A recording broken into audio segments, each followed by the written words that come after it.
ಎಲ್ರಿಗೂ ನಮಸ್ಕಾರ. ಯೂನಿವರ್ಸಲ್ ಚಾನಲ್ಗೆ ನಿಮ್ಮೆಲ್ಲರಿಗೂ ಸ್ವಾಗತ. ಗೈಸ್, ಬಿಗ್ ಬಾಸ್ ಮನೇಲಿ ಕಾವ್ಯ ತಮ್ಮ ಮತ್ತು ಅಮ್ಮ ಬಂದು ಗಿಲ್ಲಿಗೆ ದೊಡ್ಡ ಸಿಂಟ್ಯಾಕ್ಸ್ ಹಿಡಿದ್ರು. ಅದು ಅಲ್ಲದೆ ಕಾವ್ಯರ ಅಮ್ಮ ಮತ್ತು ತಮ್ಮನ್ನ ನಿಯಮ ಉಲ್ಲಂಘನೆ ಮಾಡಿದ್ದಕ್ಕೆ ಅಂಥದ್ದು ಏನು ಮಾತಾಡಿದ್ರು ಅದಕ್ಕೋಸ್ಕರ ಬಿಗ್ ಬಾಸ್ ಅವರು ಮನೆಯಿಂದ ಆಚೆ ಹಾಕಿದ್ರು ಅನ್ನೋದು ಕೂಡ ಹೇಳ್ತೀನಿ.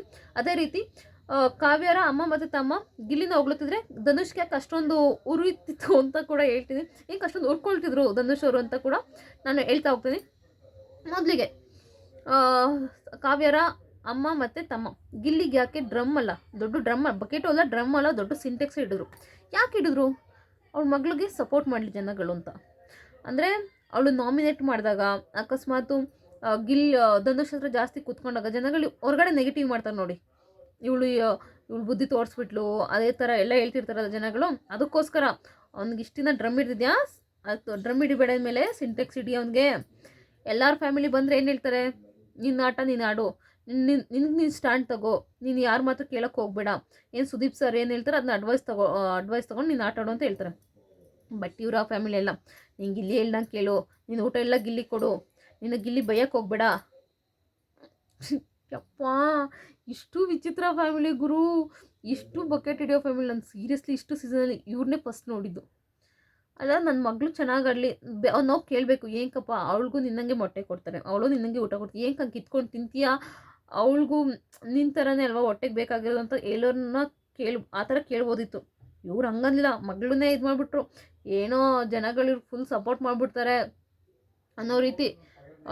ಅಂದರೆ ಗಿಲ್ಲಿ ಪರವಾಗಿ ಮಾತಾಡಿದ್ರೆ ಜನಗಳೆಲ್ಲ ನಮ್ಗೆ ಸಪೋರ್ಟ್ ಮಾಡ್ಬಿಡ್ತಾರೆ, ಗಿಲ್ಲಿ ಫ್ಯಾನ್ಸ್ ಎಲ್ಲ ಅನ್ನೋ ರೀತಿ. ಗಿಲ್ಲಿನ ಹೋಗ್ಲಿದ್ದು, ಗಿಲ್ಲಿನೇ ಬಿಟ್ಕೊಡ್ಲಿಲ್ಲ. ಇವ್ರ ಮಗಳನ್ನ ಬೈತವ್ರೆ, ಗಿಲ್ಲಿನ ಹೊಗಳುತ್ತಿದ್ದಾರೆ. ನಂಗೆ ನಿಜವಾಗ್ಲೂ ಅಲ್ಲಿ ಬಂದಿದ್ದ ಫ್ಯಾಮಿಲಿ ಎಲ್ಲ ಬೆಸ್ಟ್ ಫ್ಯಾಮಿಲಿ ಅಂತ ಯಾರು ಅನ್ಸುತ್ತೆ ಗೊತ್ತಾ? ಯಾರು ಗಿಲ್ಲಿಗೆ ಬಕೆಟ್ ಹಿಡಿಲ್ಲ ಅಂದರೆ ಅದು ರಾಶಿಕಾ ಫ್ಯಾಮಿಲಿ ಒಬ್ಬರೇ ಫ್ಯಾಮಿಲಿ. ಇವರು ರಕ್ಷಿತಾ ಫ್ಯಾಮಿಲಿನೂ ಹಿಡಿಲಿಲ್ಲ. ಅವ್ರ ಅಮ್ಮ ಪಾಪ ಜಾಸ್ತಿ ಮಾತಾಡಲಿಲ್ಲ, ಕೊನೆಗೆ ಹೋಗ್ಬಿಟ್ಟು ಅವ್ನು ಕ್ಯಾಪ್ಟನ್ ಆಗಲಿ ಅಂತ ಹೇಳಿದ್ರು ಅಷ್ಟೇ ಗಿಲ್ಲಿ ಹತ್ರ. ಬಟ್ ಇವ್ರು ಬಂದರೂ ನೋಡಿ, ಯಪ್ಪ ಹಿಡಿದ್ರು. ನನಗೆ ನೋಡಿನೇ ಸಾಕಾಗೋಯ್ತು ಇವ್ರುಗಳ ಡ್ರಾಮಾಗಳನ್ನ.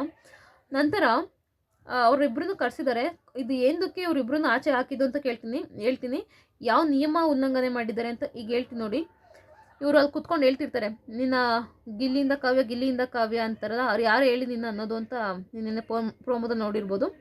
ಅದಲ್ಲದೆ ಇವನೇನು ಹೇಳ್ತಾನೆ ಗೊತ್ತಾ? ಅವನ ತಮ್ಮ ಏನು ಹೇಳ್ತಾನೆ, ನೀನು ಗಿಲ್ಲಿನ ನಾಮಿನೇಟ್ ಮಾಡಬೇಡ, ಯಾರು ಏನು ಹೇಳಿದ್ರು ಅಂತ ನೀನು ಗಿಲ್ಲಿ ನಾಮಿನೇಟ್ ಮಾಡಬೇಡ ಅಂತ ಹೇಳ್ತಾನೆ. ಅಂದರೆ ಇಲ್ಲಿ ನಾಮಿನೇಟ್ ಮಾಡೋದ್ರ ಬಗ್ಗೆ ಮಾತಾಡೋಗಿಲ್ಲ. ಇವ್ನು ಮಾತಾಡ್ದ, ನಿಂಗೆ ಇಲ್ಲಿ ನಿನ್ನ ಮೇಲೆ ನಾಮಿನೇಟ್ ಮಾಡಬೇಡ ಅಂತ ಹೇಳ್ತಿದ್ದಾನೆ. ಸೊ ಅದು ನಿಯಮ ಉಲ್ಲಂಘನೆ. ಇವನು ಅದನ್ನೆಲ್ಲ ಹೇಳೋ ಆಗಿಲ್ಲ. ಅಂದರೆ ಯಾವುದೇ ಸಿಚುವೇಶನ್ ಬಂದರೂ ನಿಂಗೆ ಇಲ್ಲಿ ನಾಮಿನೇಟ್ ಮಾಡಬೇಡ ಅಂದರೆ ಏನು ಅರ್ಥ? ಅದಕ್ಕೋಸ್ಕರನೇ ಇವರು ನಿಯಮ ಉಲ್ಲಂಘನೆ ಮಾಡಿದ್ದಾರೆ ಅನ್ನೋ ವಿಷಯಕ್ಕೇ ಇವರಿಬ್ರು ಆಚೆ ಹಾಕಿರೋದು. ಎಷ್ಟು ಓವರಾಗಿ ಬಂದರು ಅಂದರೆ ಅಪ್ಪ ದೇವ್ರೆ, ಅಷ್ಟು ನಂಗೆ ನಿಜವಾಗ್ಲೂ ಇರಿಟೇಷನ್ ಆಗೋಯ್ತು.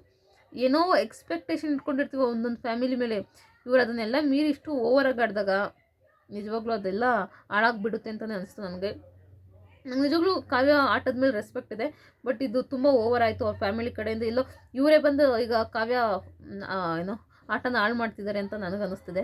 ಅದೇ ರೀತಿ ಧನುಷ್ ಅವ್ರಿಗೆ ಯಾಕೆ ಗಿಲ್ಲಿ ಮತ್ತು ಗಿಲ್ಲಿನ ಹೊಗಳುತ್ತಿದ್ರೆ ಅವ್ರ ತಮ್ಮ ಮತ್ತು ಅಮ್ಮ, ಧನುಷ್ಗೆ ಯಾಕೆ ಆ ಥರ ಉರಿತಿತ್ತು ಅಂದರೆ ಹೇಗೆ ಉರ್ಕೊಳ್ತಿದ್ರು ಧನುಷ್ ಅವರು ಅಂತ ನಾನೀಗ ಹೇಳ್ತೀನಿ ನೋಡಿ.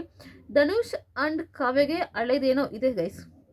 ನೀವು ಇದು ನೋಡ್ತಿರ್ಬೋದು, ಸಾರಿ, ಧ್ರುವಂತವ್ರು ಕೂಡ ಹೇಳ್ತಾರೆ ಅಶ್ವಿನಿ ಅವ್ರಿಗೆ, ಏನಕ್ಕೆ ಧನುಷ್ ಕಾವ್ಯನ ಫಸ್ಟ್ ಪ್ಲೇಸಲ್ಲಿ ನಿಲ್ಲಿಸ್ತಾ, ಫಸ್ಟಿಂದ 13ವರೆಗೂ ಒಂದೊಂದು ಪ್ಲೇಸ್ ಕೊಡಬೇಕಿತ್ತು ನೋಡು.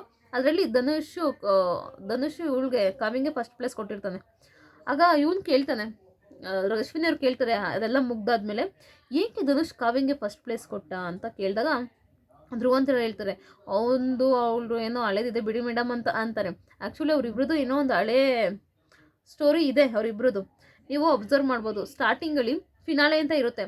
ಆಗ ರಾಶಿಕಾ ಫಿನಾಲ್ ಆಡೋದಕ್ಕೆ ಕಾವ್ಯನ ಆರಿಸ್ಕೊಂಡಾಗ ಅದೇ ಅಲ್ಗೆ ಮೇಲೆ ನಡ್ಕೊಂಡು ಹೋಗ್ಬಿಟ್ಟು ಆ ಪ್ಲೇಟ್ ಅವ್ರದ್ದು ಯಾವ ಕಲರ್ ಇದೆ ಅದನ್ನು ಚೇಂಜ್ ಮಾಡಬೇಕಿರುತ್ತೆ. ಇದರಲ್ಲಿ ಬಿಗ್ ಬಾಸ್ ಅವ್ರು ಕೇಳ್ತಾರೆ, ಅಲ್ಲಿ ಸುಮ್ಮನೆ ಕೂತಿರ್ತಾರೆ ಸದಸ್ಯರು, ಅವ್ರನ್ನ ಕೇಳ್ತಾರೆ, ನೀವು ಯಾರಿಗೆ ಸಪೋರ್ಟ್ ಮಾಡ್ತೀರಾ ಅವ್ರಿಬ್ರಲ್ಲಿ ಅಂದಾಗ ಧನುಷ್ ರಾಶಿಕಾಗೆ ಸಪೋರ್ಟ್ ಮಾಡ್ತೀನಿ ಅಂತಾನೆ. ಅವಾಗ ಕಾವ್ಯ ಮುಖ ನೋಡೋಕ್ಕಾಗಲ್ಲ, ಅಷ್ಟು ಕೋಪ ಮಾಡ್ಕೊಬಿಡ್ತಾಳೆ.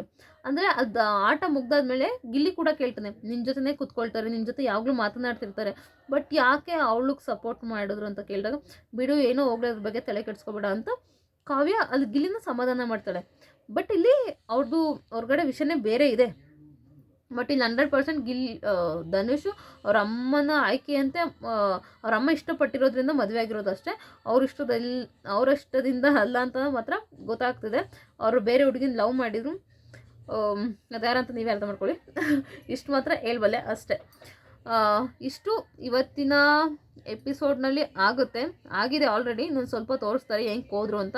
ಅದೇ ನಿಯಮ, ನಾಮಿನೇಟ್ ಮಾಡಬೇಡಿ ಅಂತಾರಲ್ಲ ಗಿಲ್ಲಿನ, ಅದಕ್ಕೋಸ್ಕರನೇ ಇವ್ರನ್ನ ಮನೆಯಿಂದ ಆಚೆ ಹಾಕಿರೋದು. ಇವ್ರು ಇಷ್ಟೆಲ್ಲ ಇಂಟ್ ಕೊಟ್ಟಾದ್ಮೇಲೆ ಅವಳು ಇನ್ನೂ ಕೇಳಬೇಕಾ, ಗಿಲ್ಲಿಗೆ ಮೊಟ್ಟೆ ಕೊಡೋದಂತೆ. ಇನ್ನೂ ಕ್ಲೋಸ್ ಆಗಿ ಹೋಗ್ತಾಳೆ ಗಿಲ್ಲಿಗೆ. ಕ್ಲೋಸ್ ಆಗೋದು ಪ್ರಾಬ್ಲಮೇ ಅಲ್ಲ ನಮಗೆ. ಅಂದರೆ ನೀನು ಗಿಲ್ಲಿನ ಏನೇ ಮಾಡಿದ್ರು ಅನ್ಸ್ಕೋ, ನೀನು ಗಿಲ್ಲಿನ ಜಾಸ್ತಿ ಕೇರ್ ಮಾಡು, ಗಿಲ್ಲಿನ ಎಲ್ಲೂ ಬಿಟ್ಕೊಟ್ಬಿಡು, ಅವ್ನು ನಿನ್ನೆಲ್ಲೂ ಬಿಟ್ಕೊಟ್ಟೇ ಇಲ್ಲ, ಓಕೆ ಅದನ್ನು ಒಪ್ಕೊಳ್ಳೋಣ. ಗಿಲ್ಲಿ ಎಲ್ಲೂ ಕಾವ್ಯನ ಬಿಟ್ಕೊಟ್ಟಿಲ್ಲ 100%. ಬಟ್ ಇದೆಲ್ಲೂ ಒಂಥರ ಓವರಾಗಿ ಮಾಡಿಬಿಟ್ರು ಅಂತ ನನಗನ್ನಿಸ್ತು. ನಿಮ್ಗೇನು ಅನಿಸುತ್ತೆ ಅಂತ ದಯವಿಟ್ಟು ಕಮೆಂಟ್ ಬಾಕ್ಸಲ್ಲಿ ಕಮೆಂಟ್ ಮಾಡಿ. ಅಷ್ಟೇ ಗೈಸ್, ಏನು ಹೇಳಿ. ನಾನು ನೆಕ್ಸ್ಟ್ ವಿಡಿಯೋದಲ್ಲಿ ಹೇಳ್ತೀನಿ ಮುಂದಿನ ವಾರ ಯಾರು ಹೋಗ್ತಾರೆ ವೋಟಿಂಗಲ್ಲಿ, ಯಾರು ಫಸ್ಟ್ ಸೆಕೆಂಡ್ ಇದ್ದಾರೆ ಅಂತ. ಪ್ಲೀಸ್ ನನ್ನ ಚಾನಲ್ನ ಸಬ್ಸ್ಕ್ರೈಬ್ ಮಾಡಿ. Thank you.